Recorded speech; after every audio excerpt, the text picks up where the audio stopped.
Singing by Karan Singh Kallu. Recording by Sapna Music. DJ Kanchan Raj Muzaffarpur. Recording by Sapna Music. Shiva के गुरु मनय रहे भाई हो, शिवा के गुरु मनय रहे भाई हो। सास टूटलै हरिंदर भैया के आए हो, सास टूटलै हरिंदर भैया के आए हो। शिव चर्चा करे रहे घर घर जाए हो, शिव चर्चा करे रहे घर घर जाए हो।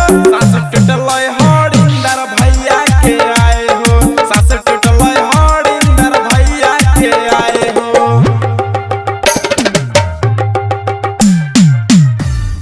सास टूटलै डीजे कंचन राज मुजफ्फरपुर। भैया हरिंदर सबके बतलकै, शिव गुरु के जन डाल हरलकै। भैया हरिंदर सबके बतलकै, शिव गुरु के जन डाल हरलकै।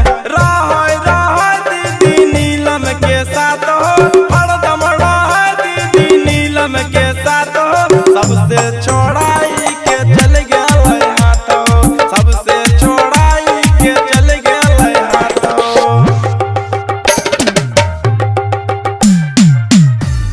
सास टूटलै डीजे कंचन राज मुजफ्फरपुर। 3 बजे भोर में ससुआ का टूटलै, सबसे पहले बेटा ओकर जानलै। 3 बजे भोर में ससुआ का टूटलै, सबसे पहले बेटा ओकर जानलै। रतन रंगीला लिखल छै भाई हो, करण सिंह बतैल छै आए हो। सास टूटलै